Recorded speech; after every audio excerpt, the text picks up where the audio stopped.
Are you a real winner? As we make this video, the Rio Olympics just has come to an end. And wow, what an outburst of energy and sportive competition, and we really enjoyed the achievements. Being proud and happy when gold was won by our home countries, and really pissed off, excuse my wording, and tension and stress and disappointment when they lost.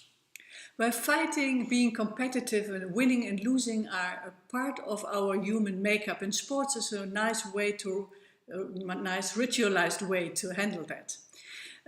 Fighting and competitiveness is necessary for survival under difficult situations, and also between people in fights and wars. And competition also helps us to develop our personal growth, our strength, create new things, which everybody is happy about. Yeah. You can say, well, whole life is a game, but there's a difference between competing in sports and competing at home. So how do we fight with our spouse? And let's be very clear about this. Fights and quarrels and misunderstandings are totally normal, especially when it's with close ones, like your spouse, of course. So how does the winning and losing game actually work in couple relationships? Well, here's an interesting thing. First of all, everybody who goes into an argument at home absolutely believes he or she is totally right.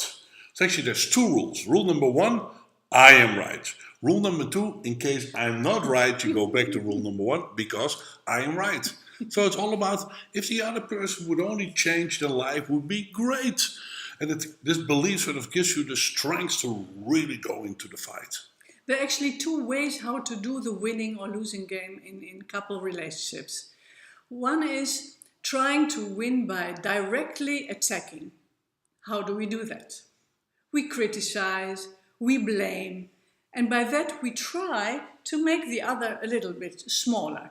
Great. Or we get angry and we show our frustration. That is because we make ourselves big and want to dominate. Or we tell the other person that he or she is the problem, and that the other one is doing things wrong and should do things differently. By that we put them down a little bit and make them little.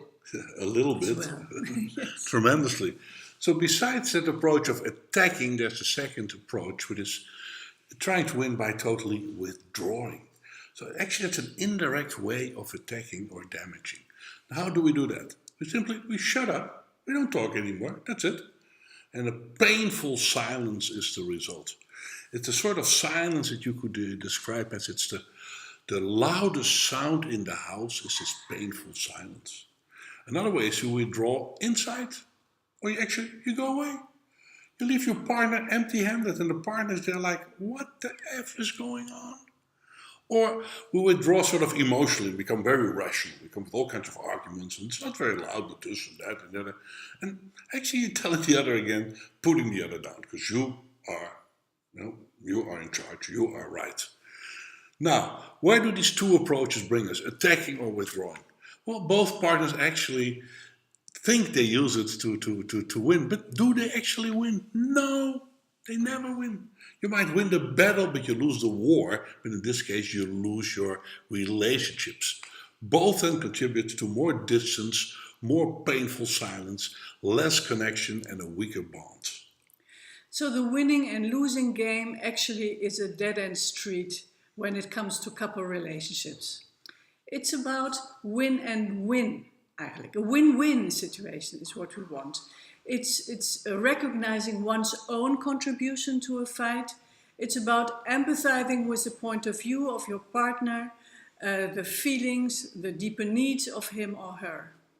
And it's actually about cooperation.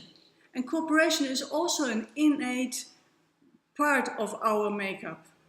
And we can use this cooperation to preserve and to help create long-term relationships. And this is what we want in couple relationships. Most definitely. Cooperation is work together.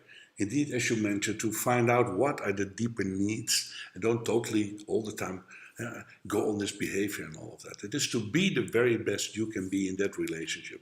Not the competition to be the absolute best, but to be the best you and the two of you can possibly be. Well, we hope and trust you can pick up a couple of ideas from what we mentioned here. Of course, it's all in the text with this video. And till we meet again, we wish you the very, very best. Bye-bye. Bye.